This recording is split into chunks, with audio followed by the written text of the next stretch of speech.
Confusion as probe into Nancy Baraza's conduct begins. Spy Master Michael Gishangi snubs House Committee for the third time.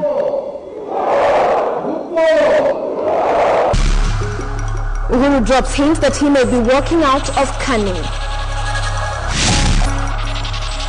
And report declares 92% of City Council workers incompetent.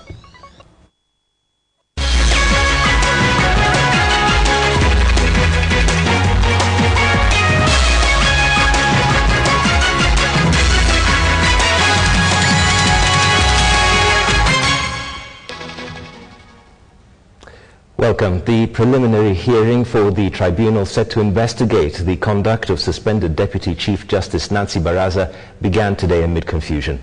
Tribunal officials have not made any clarification on the schedule of the tribunal that's meant to investigate the conduct of the Deputy CJ following accusations that she assaulted and threatened the life of a security guard on New Year's Eve. Tribunal officials initially called in security guard Rebecca Kerubo and her husband to enter their statements into the tribunal records. However, officials seemed to keep their cards close to their chest and did not divulge any information to the media, despite the proceeding having been deemed a public proceeding.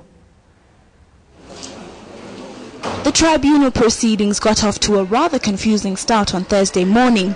Lawyers representing both suspended Deputy Chief Justice Nancy Baraza and Rebecca Kerubo were all set to meet with the tribunal's presiding judges.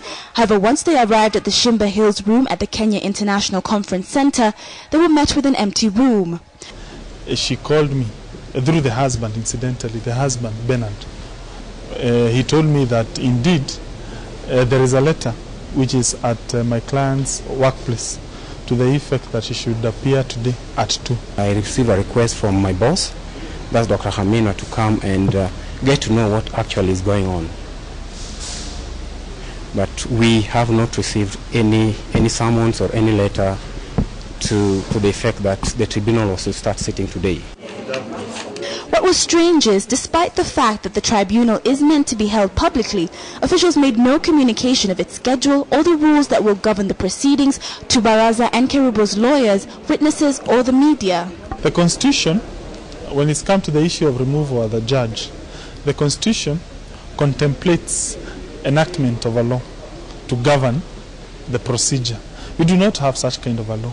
But then again, it provides that the tribunal will come up with its own rules to govern the procedure. When Kerubo and her husband arrived at KICC, they were taken to Caucus 113 and they were later sneaked out of the building, perhaps to ensure that the two do not leak out any information to the press.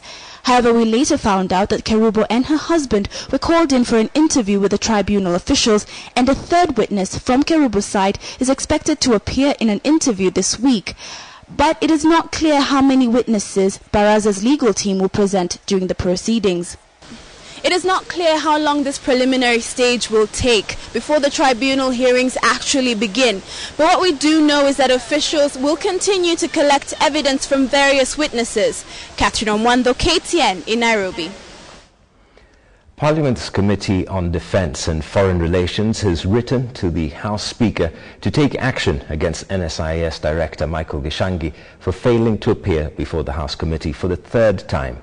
Gishangi ignored the committee's summons to shed light on the UK dossier, alleging a plot to have President Kibaki indicted at the ICC over the post-poll chaos. KTN's Asha Mwilu has the details. Yet another day came to a close with the Defence Committee failing to obtain any substantive information in its quest to determine the authenticity of the alleged UK dossier. For the third time, NSIS boss Michael Gishangi snubbed the committee, ignoring summons issued 2 weeks ago for him to appear before the Eden Canaan team to shed more light on the controversial dossier. Today, the frustrated committee resolved to take action against him. The issue will be before the Speaker, the soonest, for determination and action. The Defense Committee wants the Speaker to take legal action as provided under the Powers and Privileges Act. The Act states that a person who disobeys any order made by the Assembly or a committee for attendance shall be liable on conviction to a fine not exceeding 2,000 shillings or to imprisonment for a term not exceeding 12 months or to both. But experts argue that Parliament can only pass a vote of no confidence against Gishangi and that the NSIS boss is protected by security of tenure, among other privileges. And when the committee met blogger Dennis Itumbi, he denied having any links to the document and that he even lodged a lawsuit against a fellow blogger for alleging that he leaked the controversial dossier online. Itumbi, however, walked on hot coals, claiming that he was preparing an investigative report on the ICC Witness Protection Program. As a journalist, I have a duty to find, after reporting, does he really have the best witness protection program? If I can assess witnesses now, if I can assess where they were taken for training, if I can get receipts, if I can get videos, it means the Kenya Witness Protection Program may be much more better. This document that we are investigating was hacked. The criminal aspect is the hacking, but the document we have is genuine. Precisely. And this is what you are being accused of by the police. Precisely. The blogger was asked to forward a written submission by Monday as the committee prepares to meet Justice Minister Eugene Wamalwa next week. The government has so far failed to determine whether or not the letter is genuine. Asha Mwilu, KTN Prime. And that story leads us to tonight's big question, which we ask whether you believe the NSIS should be censured by Parliament for snubbing summons by the House Committee. Send your yes or no comments to 8040. We'll sample some of your comments later on, but give you the poll results also at the end of this live newscast. Anxiety reigns in the ODM party following indications that Deputy Party Leader Musalia Mudavadi could be quitting the party soon. Mudavadi is to issue a statement on his future in the party in a few days. But KTN has established that already the ODM Deputy Party Leader and his aides are engaged in behind-the-scenes maneuvers to identify their next political vehicle. Sam Ogina with the details. The Orange House is now said to be standing on a shaky foundation, its core pillars falling one by one. Many may ask, is the Pentagon bus also about to stall? ODM Deputy Party Leader Musalia Mudavadi could be the latest of the last Pentagon members to exit from Orange House. Sources private to the behind-the-scenes maneuvers say the ODM Deputy Party Leader has been engaged in a series of meetings with various party officials from Wednesday evening in search of his new political vehicle. Mudavadi is upping his exit strategy from the Orange Party that he accuses of stifling internal party democracy. The DPM has been away from the public glare for 2 consecutive days, apparently locked up in strategy meetings. Sources indicate that so far Mudavadi has met with officials from the new Ford Kenya party under the chairmanship of Justice Minister Eugene Wamalwa, Ford Kenya chaired by Trade Minister Moses Wetangula, Water Minister Charity Ngil's NAC, and former politician Julia Ojambo's Labour Party of Kenya. Game plan for them to give the party the portrait of a dictatorial outfit by casting him in the role of an oppressed Democrat. In the end, they can use this to justify his decamping from the party, and this is why the DPM has continuously been threatening the party with unspecified consequences. According to sources, Mudavadi wants a merge of Ford Kenya and the new Ford Kenya party into one party. But given the divergent political standings of Eugene Wamalwa, a G7 alliance member, and Moses Wetangula perceived to be courting ODM, an idea of a merger between the two political parties, both from Western Kenya, is proving a tough act. It is believed Mudavadi met with the new Ford Kenya leadership late on Thursday to pitch the plot. Analysts say given the political dynamics of the Western region, Mudavadi may not decamp with the whole of the Western bloc to his new political ship. Nonetheless, they are quick to add that the Deputy Prime Minister enjoys old political networks that may boost his political aspirations. He was Uhuru Kenyatta's running mate in 2002, and he could in fact harvest from that initial support of Uhuru Kenyatta. Mudavadi's contest with the Prime Minister over ODM's presidential nomination procedures has sent shockwaves within and outside the ODM party. An aggression analysts claim presents Mudavadi as ripe to hard politics. Musalia Mudavadi discovered, hey, this man is cannibalizing people. So once he started smelling blood, he took off and disappeared into the presidential bid, fighting Raila. And to the extent that he has taken Raila head on the question of the nomination of the presidential candidate, he has been able to propel himself to a national limelight, and even people who thought that he was a coward are likely to see him as presidential material. For now, sources close to Mudavadi say they are still assessing the situation to come up with a winning formula. Sam Ogina, KTN Prime. So if the deputy party leader, Musalia Mudavadi, quits the ODM party, now, Tieno, what will the options be left for the premier? Well, thank you, Sophia. Since the election in 2007, the ODM party has weathered many storms, but Raila Odinga and Musalia Mudavadi have always been a team. Now, because of the history of the factions and political intrigues in pursuit of nominations in election years, many are already asking right now what really the options for Raila Odinga are at this point in time. Now, the ODM party is trying to show that it is addressing the concerns of Musalia Mudavadi with regard to the nomination rules and the party constitution. A source within the ODM party told me today that the legal team meeting that aborted on Tuesday has already been rescheduled and may take place any time now to polish the proposed changes to the ODM constitution to appease Musalia Mudavadi. Now, once they are done polishing the proposed changes, they will be pushing them forward to the ODM National Executive Council, which will immediately then meet and approve them and forward them to the National Delegates Congress, which is mandated by the ODM rules to change the ODM constitution. However, according to the Political Parties Act, even if the proposed changes to the ODM constitution were to be approved today, they may not be effected until after 30 days. This means that the proposed changes to the ODM constitution may not be effected anytime before mid-May. So, what if Musalia Mudavadi decides now to quit anyway? There are 4 possible replacements that come to mind for Raila Odinga. If his desire is simply to keep the Western Kenya bloc within the ODM fold, then he may decide to groom and take as running mate Speaker of the National Assembly, Kenneth Marende. Why? Because he is a respected national leader. Still, within the Western Kenya bloc, Raila may decide that the other option is the Ford Kenya party leader, Moses Wetangula, because he already enjoys very cordial, very warm relations with the ODM party. But if Raila decides to venture outside the Western Kenya bloc to change the image of the ODM party, he may decide to woo NARC party leader Charity Ngilu, who has been an ally of Raila Odinga for a very long time.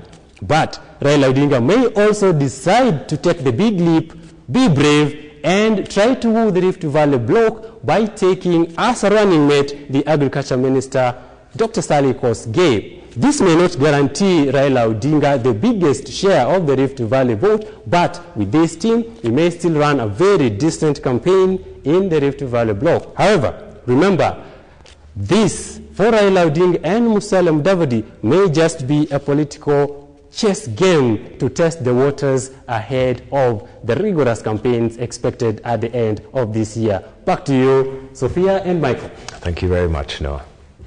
Deputy Prime Minister Uhuru Kenyatta's future in KANU is uncertain after he quit today as the party's chairman. Uhuru says in a statement that he will not be seeking any party position when the delegates meet this Saturday for a national delegates conference. Uhuru blames the party's Secretary General Nick Salat for KANU woes, terming him an obstacle to compliance. Nick Salat had earlier told a news conference that Uhuru had abandoned the party and was not sure if he was still on board or not. Our senior reporter Aaron Ocheng now reports on the woes of the Independence Party KANU. The statement from the Deputy Prime Minister indicates that the chairman of Kenya African National Union KANU is stepping down from his party position. Uhuru, who has led the party after retired President Daniel Arap Moi, has however not indicated which party he now belongs to. Before Uhuru's decision today, indications were clear that he may abandon the party after he referred to the party as a sinking ship. Uhuru blames Nick Salat as being an obstacle to the party's bid to comply with the Political Parties Act 2011. Uhuru's tenure at KANU saw him vie for the presidency on a KANU ticket in 2002. In the following election, KANU and Uhuru did not field a presidential candidate, but instead supported President Kibaki's re-election bid. He is yet to declare which party he will be seeking his presidential bid on in the coming election, but he is strongly associated with an anti-Raila Odinga political grouping, G7. A recent Gema meeting held in Limuru endorsed him as the most preferred choice for State House after Kibaki. Secretary General Nick Salat had earlier told a press conference that the future of the party hangs in a balance as they rush to beat the deadline for party registration. Everybody is keen to ensure that KANU does not die while we are watching it, and especially for us who are at national office, we do not want to say at what point did KANU die, when Uhuru Kenyatta was the chairman, Nick Salat was the Secretary General, Gideon Moi was the vice chairman. That would be a sad page to be associated with in it. According to Salat, the party's National Executive Council met and endorsed to have a delegates conference this Saturday at Kasarani Gymnasium in order to ratify the party's constitution. Salat says Uhuru was no longer fulfilling his role as the chairman, but was busy negotiating with other parties. But if you read the press yesterday, he called KANU a sinking ship. So we don't want it to sink. Maybe he's already finding better, greener pastures somewhere, but we're not going to sink.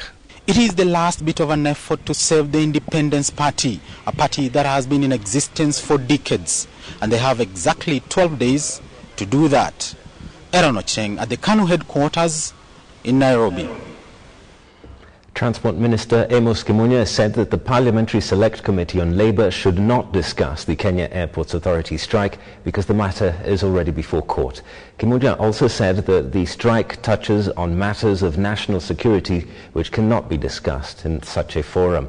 This new development comes as striking workers of the Airports Authority go another day without knowing their fate after their employer denied them entry to the workplace, despite a court order asking the staffers to resume work. The stage was all set for what were to be discussions between the Parliamentary Select Committee on Labour and the Central Organisation of Trade Union officials. The matter at hand, the fate of the Kenya Airports Authority's staff who have been denied entry back to work after a 5-day strike. Trade Minister Amos Kimunya, however, went off script, saying that the subject could not be discussed owing to certain factors. I would want to ask that we perhaps don't continue any further with these discussions, because whatever we do, it will still jeopardize the court process. It will jeopardize what we ourselves are doing. In the past, the Speaker of the Parliament has ruled that the court cannot interfere with Parliament's work, given that the KAA matter was being handled by a parliamentary committee. Does Kimunya's statement hold water? The court process that Kimunya is also talking about is one that has in itself created confusion among the workers. Tuesday evening, 3 days after KAA got a court order declaring the strike illegal, Kotu officials announced that the court had issued a ruling allowing the workers to go back to work. When they reported for duty, however, things played out differently. They are saying we have to go back there and get some more directive from there. Sio? Sisi hatutakatana, sisi hatutaki vita. The uncertainty from yesterday dragged on today, with the workers still unsure whether their employment stands. The number of those still out of work is also being questioned now, with Kimunya insisting that only 433 staffers and not the previously stated 1,300 are out of work. As unsurety clouded the fate of the staff, their workstations continued to be occupied by state security agents and a section of staff who did not go on strike or resume duties earlier. What is happening at the arrival terminus is replicated throughout the airport. It's just normal operations throughout, and in the air as well, things are smooth sailing. This, even as the Kenya Airports Authority staff on the other side continue unrelenting with their strike. Edith Kimani, KTN, Nairobi. And now a reminder of the big question tonight, and we are asking you, should the NSIS be censured by Parliament for snubbing summons by the House Committee? Should the NSIS be censured by Parliament for snubbing summons by the House Committee? Send in your SMSs to 8040, beginning with a yes or no, followed by a brief comment. Your location as well will be much appreciated, and your name. We will sample them later on in this bulletin. Indeed, you are watching KTN Prime, and just ahead, there is hope for those who have ailments of the joints.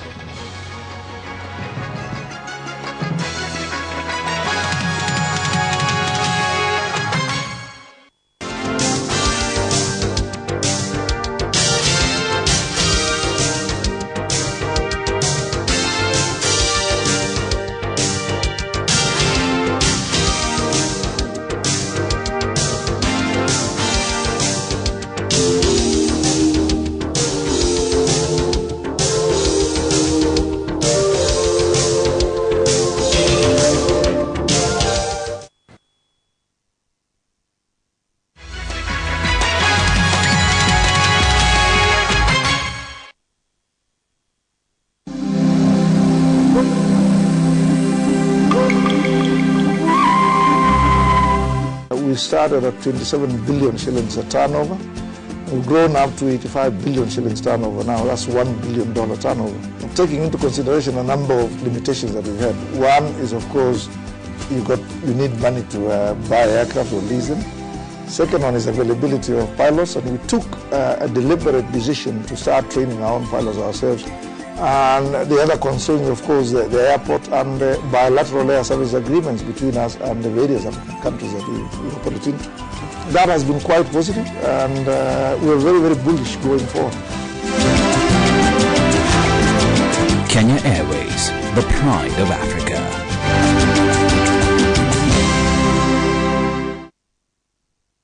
From the seaside to the lakeside. From the mountains to the valleys, from the bright lights to the far north. No matter what the job, no matter where it takes you. Test drive one or more of Nissan's range of pickups at your nearest DT Dobi dealer. Nani kama Nissan.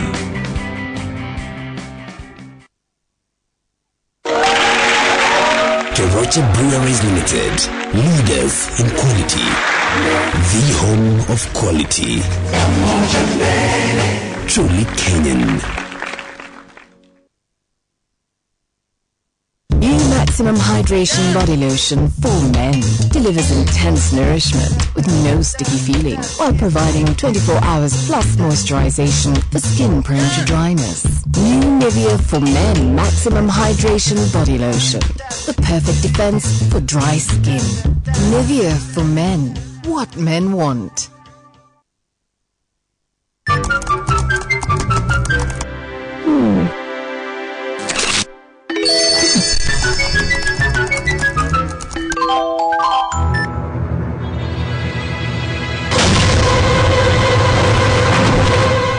Should have got a Solitech.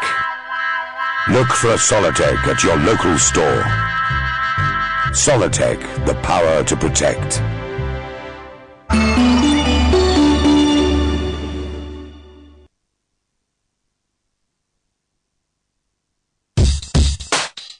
Are you a school leaver looking for career opportunities, or are you thinking of upgrading your higher education? If the answer is yes, the University of Nairobi invites you to its 4th annual Open Day on April the 13th and 14th, 2012, to be held at the Great Court main campus from 9 a.m. to 5 p.m. Come and learn more on courses and services we offer from the experts at the best-ranked university in the country. Entry is free. Here at Viceroy, we never stop passionately crafting our barrels and maturing our brandy the traditional way. Viceroy Cocktails. Viceroy Horse Neck. The ingredients: 1 shot of Viceroy brandy, 4 shots of dry ginger, 1 lemon peel, and 2 ice cubes. Place the spiral lemon peel into a Collins glass. Secure one end of the pail over the lip of the glass. Add ice cube to the glass, then pour in the ginger ale and Viceroy brandy. So you can keep on enjoying it.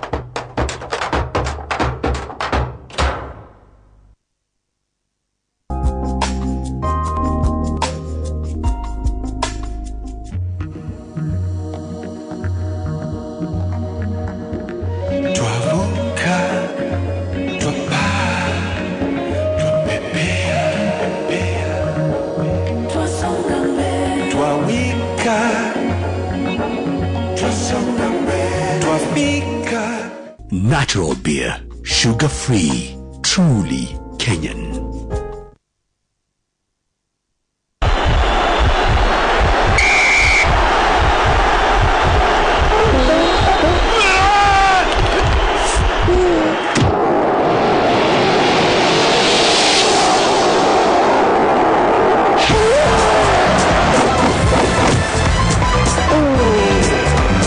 Solitech, the power to protect.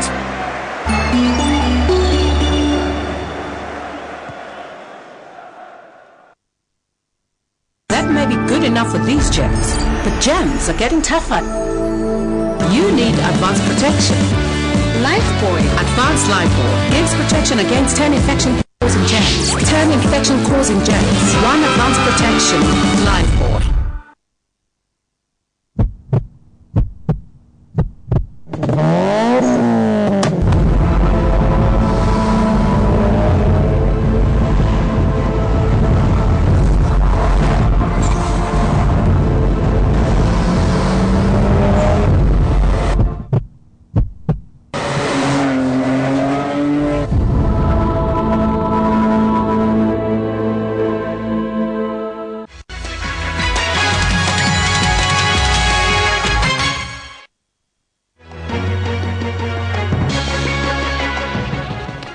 Welcome back. 92% of City Council of Nairobi workers have been judged and found incompetent.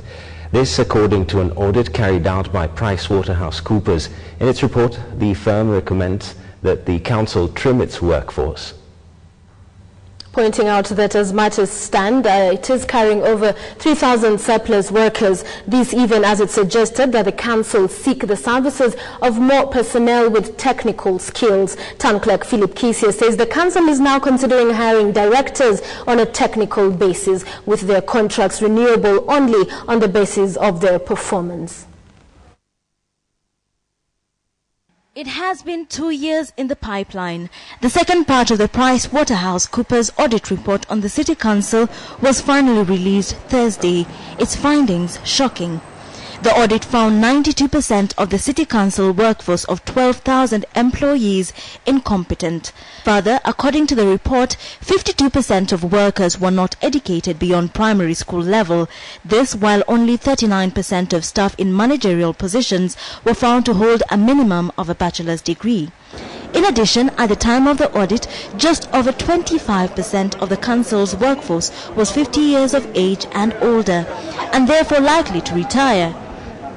The report points out that the City Council only needs 7,716 workers, thus 3,676 are surplus, recommending that City Hall trim its large and inefficient workforce. Its 12,000 strong workforce accounts for 70% of the Council's total expenditure. This translates to a monthly wage bill of 580 million shillings. Yet still, the report recommends that council staff be remunerated accordingly. It further suggests that the council recruit more personnel with technical skills. It would then be necessary to deploy excess staff to other counties. Questions abound as to what this report means to millions of city residents who depend on council workers for a variety of services. The report now beaming a spotlight on several lapses by City Council workers in the past in the delivery of services. To the recommendation that the council increase its staff, the town clerk says the council will consider proposals to see directors employed on contract basis, but this would mean contracts would only be renewed depending on one's performance. Wilkinson Abwa, KTN Prime. While patients with joint injuries can now get treatment in Kenya at a fraction of the cost at overseas hospitals. Through a partnership between the Moi Teaching and Referral Hospital and celebrity Dr. George John, the hospital is set to begin an orthopedic clinic. 10 surgeries have been already carried out in the past week, with most of the patients being athletes who'd suffered in silence for lack of enough money, which forced them into early retirement. KTN's Mercy Kandia was within the operation room in Eldoret and has the story. He is popularly known as the celebrity doctor, having treated renowned athletes in the world. Dr. George John on his second visit to the Moi Teaching and Referral Hospital to train and conduct surgeries that are expected to help the athletes and residents in the area. He is not a cheap surgeon, by the way. If you want him on private, I bet you will sell your plot, you might sell everything to afford what he has done for us. We caught up with him today morning heading for another surgery at the Medhill Hospital in Eldoret town. The patient is a footballer having a knee injury for a year. The kind of surgery being done is called a keyhole surgery that only leaves a small scar after surgery. Dr. John has had over 6,000 successful surgery in the past 13 years. We did the MRI scan and we explained to the patient this is the reason your knee is quite loose. Before the surgery, Dr. John briefs the other doctors. Among them is 30-year-old Nema Mbaruku, a doctor in her second year of studying orthopedics. She will be the first female orthopedic in the country. One of the very few surgeries happening right now in Kenya is just about to begin. It has been termed as the most demanding surgery in the whole world. This is because of its uniqueness. Such surgeries performed on athletes send them back to their profession in a short while compared to open surgeries. We will start working today by putting 50% of the body weight, and you use one stretch, and the physiotherapy will be started from today. As the surgery continues, the mood in the room is relaxed. Dr. John says the hospitals do not have the best of facilities, but it is the beginning of better things to come. If you have a knee, shoulder, ankle, any joint issues or muscle issues, if it's not recovering in 3 weeks' time, there is something going wrong. Being the home of champions, the clinic is expected not only to serve residents in Eldoret, but both local and international athletes on training. Reporting for KTN in the county of Uasin Gishu, I'm Mercy Kandia.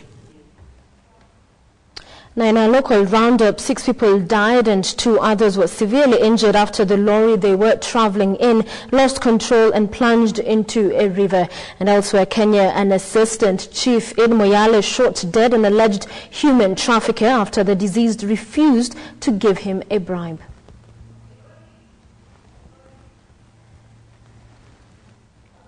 We kick off our news roundup on a tragic note. 6 people died on the spot in a grisly road accident, while 2 others sustained serious injuries after the truck they were traveling in lost control and plunged into River Roshu in Murang'a County.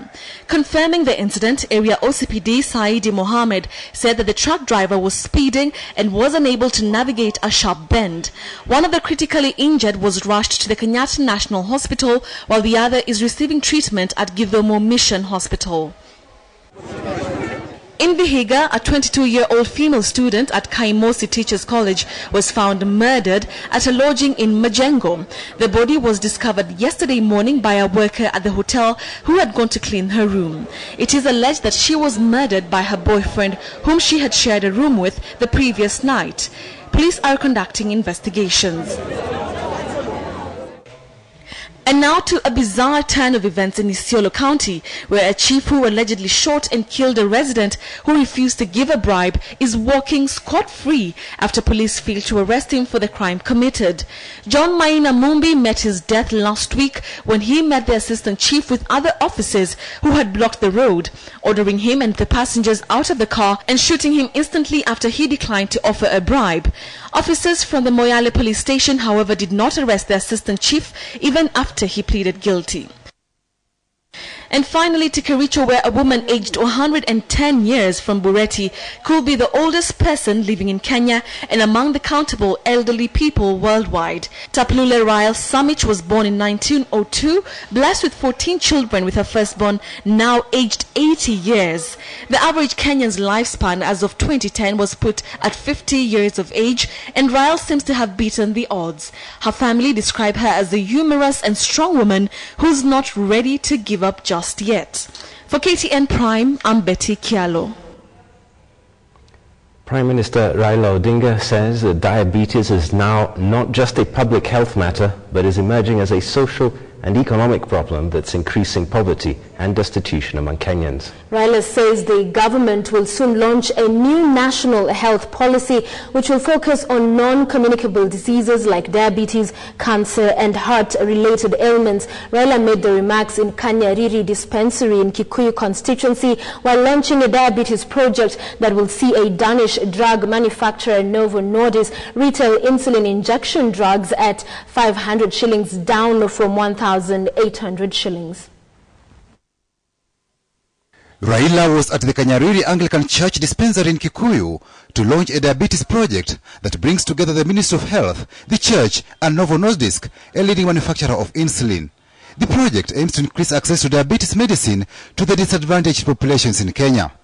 The problem of diabetes and other non-communicable diseases is not just a public health matter. It is also a social and economic problem. Diabetes affects about 1.5 million Kenyans, and the number is expected to increase due to the changing lifestyles. According to the Diabetes Management and Information Center, it costs 20,000 shillings on average each year to care for a person with type 1 diabetes. About 60% of this cost is for the purchase of insulin.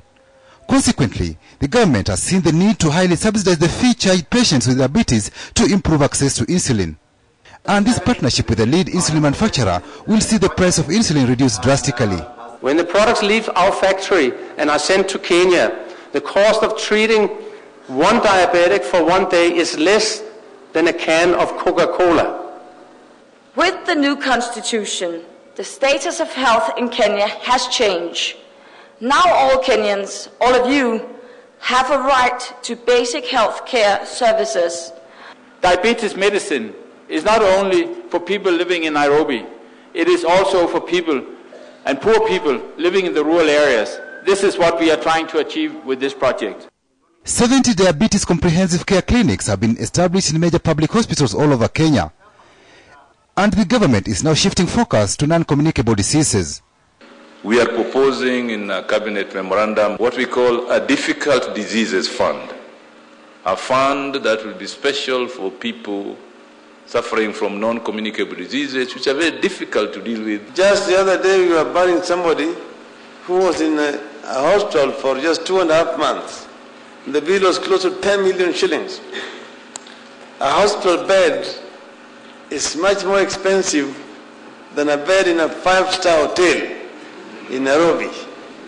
The government is set to roll out a universal medical insurance because of stiff opposition from interested parties. Novo Nordisk has promised to provide insulin free for children below the age of 5 years admitted in public hospitals. Patrick Amimo, KTN.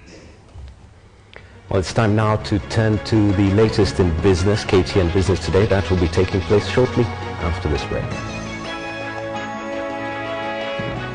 We are facing imminent danger of being deregistered if we do not comply with the Political Parties Act. And therefore, the response once NEC put out the notice has been very positive. We expect 98% of our delegates to be there.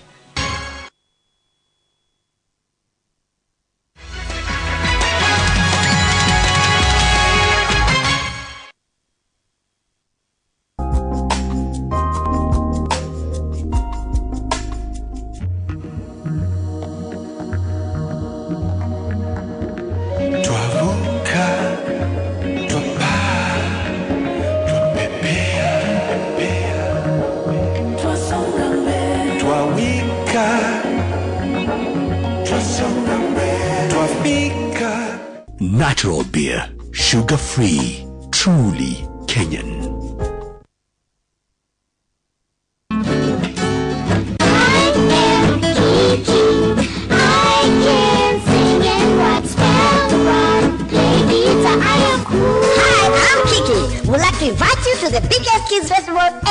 on Saturday 14th April at the Carnival Gardens. My friends Churchill, Eric Omondi, MC Jesse, and Jimmy Gay will be joining me. Children only 500 shillings and big people only 400 gold. You can call 0726 109 109. Come, let's laugh, read, and do the Kiki Dance Kids Festival brought to you by these cool guys. Tickets available at Naivas Supermarket, Galitos Outlets, and Carnival. So don't miss. See you then. Yippee-yay! Brought to you by KTN and Club Kiboko.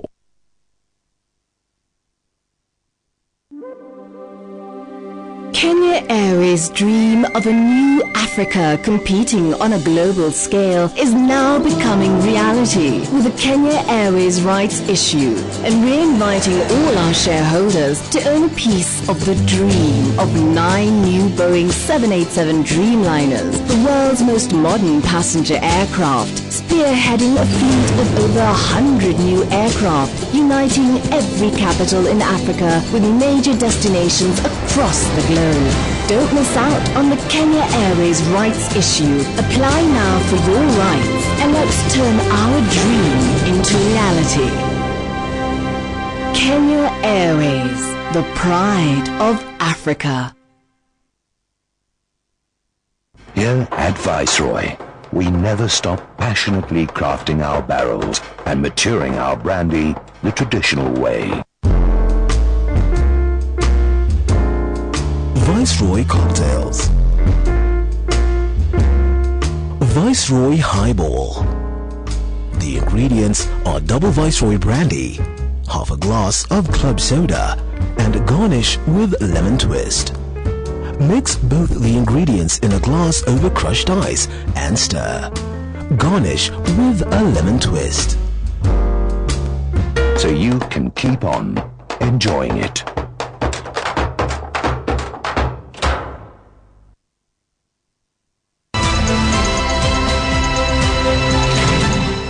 KTN Business Today, in association with CBA. We can make the most of what we have. CBA, time for more.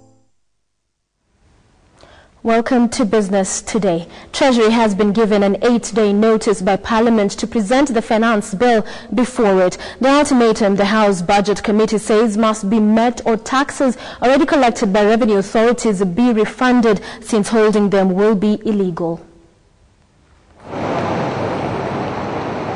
The finance bill by law and tradition ought to have been dealt with by December 31st, 2011. However, with the demands from MPs that are close to cap interest rates charged by commercial banks being inserted into the bill, Treasury decided to shelve the business of the bill. Now, the Parliamentary Budget Committee says if Treasury does not present the bill by April 20th, then they will have no option but to demand that the Kenya Revenue Authority refunds large taxpayers all monies it has collected so far from them. The continued collection of illegal taxes by the government smacks of great indiscipline on the part of the Treasury and is a very bad practice, since all revenues should be collected within the law. But it's not only the finance bill that Treasury seems to be dragging its foot, according to Parliament. With the April 30th deadline fast approaching for presentation of new budget proposals, the committee noted that it was high time supplementary budgets for the financial year 2011-2012 were presented before it for scrutiny and approvals. The committee is aware, as you also may be aware, that Treasury may be desirous of circumventing the duty of Parliament to inform and contribute to the budget process through the Budget Policy Statement Report by ensuring that they didn't submit the policy paper until Parliament went on recess. According to the law, budget policy statements should have been tabled in Parliament by March 21st, a deadline already missed.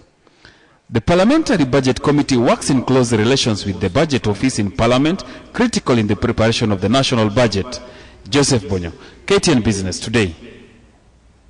Soft drink maker Coca-Cola has taken the local soft drink market share wars a notch higher with the introduction of the Minute Maid Pulpy brand. The beverage, a fruit juice, is packaged in a returnable 250 ml glass bottle, which it hopes will push it to consumers. According to the Coca-Cola General Manager for East Africa, Peter Njonjo, the Minute Maid brand is the first brand in the Coca-Cola family developed in an emerging market to reach the $1 billion mark. The company has also announced it is working with local small-scale farmers to grow fruits for its juice business as part of its 5 billion shilling expansion plan. 5 years ago, orange pulp was just another byproduct of the orange juice concentrate. The company launched Pulpy for the first time in 2005, and this was in emerging markets. And in 2010, Minute Maid Pulpy globally had reached sales of over $1 billion. The government is preparing to conduct a pilot survey to ascertain the country's housing needs. Those were the words of the Housing Assistant Minister Margaret Wanjiru as she opened a housing expo at the Kenyatta International Conference Center today. The country has been relying on outdated housing data that is hampering growth and operation in the sector. Fred Omulo with the details. The country's housing sector remains a mystery even to the authorities, mostly because of laxity among local authorities that has led to chaos in the industry. Today, the minister made the pronouncement that will be music to the planners' ears. The Ministry of Housing is currently undertaking a pilot survey which will culminate in the National Housing Survey exercise that will be carried out soon. This is aimed at determining the actual official statistics to guide the sector and other needs of the country. Estimates of annual demand vary from 200 to 300,000, while supply estimates vary from as low as 30,000 units to 100,000 units. All of us remain concerned about the increased deficit in the supply of housing in this country. It is estimated that we need 6 million housing units over the next 2 decades. This means that we need to develop at least 300,000 housing units every year just to bridge the gap. The Kenya Homes Expo is an annual event organized by the Mentor Group. This year's edition was sponsored by East African Portland Cement, which gave 8 million shillings for the event. Fred Omulo, KTN Business Today. National Social Security Fund says the issues surrounding its past must be dealt with to allow it to transform into a more transparent and efficient organization going forward. The fund has over the last few weeks been on the news over what has been termed as irregular payments it made to some of its contractors. Over the last 1 month, the fund has taken center stage in most debates and discussions over its past. This has seen it grace media headlines as probe go into dig out the circumstances into which it paid some of its contractors. However, this, according to acting managing trustee, was critical as the fund plans to enter a new phase. NSSF has been in the news because of past mistakes or bad history that we've had. But we are on a cleaning exercise where now we are dealing with these past cases to allow us move forward. On top of the firm's reform agenda has been its transformation into a pension scheme. This is to ensure that it achieves its goals of securing a better future for Kenyans. NSSF must move forward, and for us to move forward, there are several issues we have to take into consideration. We have to engage with our stakeholders because NSSF is not operating in a vacuum. The money we are managing belongs to Kenyans, and we must be seen to be transparent and accountable to the people, whether you are a member or not. NSSF currently holds in excess of 300 billion shillings on behalf of Kenyans invested in, amongst others, the Nairobi Securities Exchange and property across the country. Let's now have a look at how the financial markets performed today.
News Today, in association with CBA. We can make the most of what we have. CBA, time for more.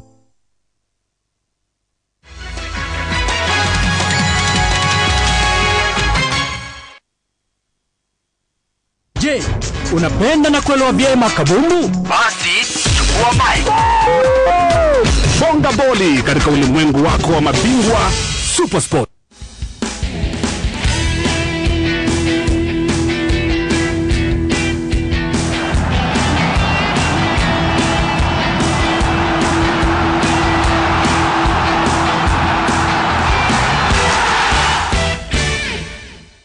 Kwa wakazi wa Mombasa, tutakuwa pale Wild Waters Nyali tarehe 13 hadi tarehe 15 Aprili. Wenyeji wa Kisumu nije pale Aga Khan Hall tarehe 20 hadi tarehe 22, alafu tuje tumalizie hapa Nairobi Prestige tarehe 26 hadi tarehe 29 Aprili.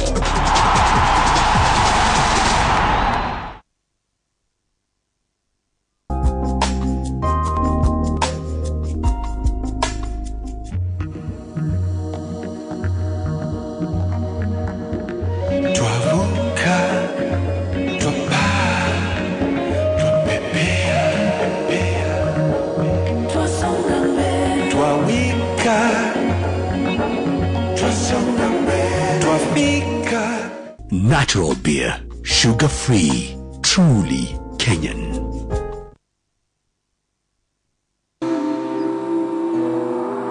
Nature's power now comes in the luxury of natural, from Imperial Leather.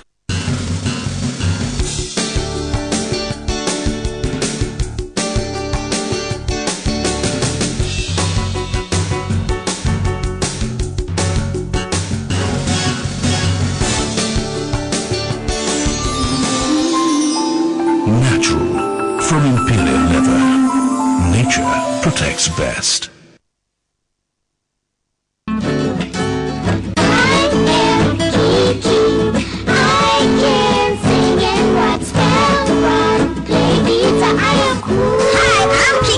Would like to invite you to the biggest kids festival ever on Saturday 14th April at the Carnival Gardens.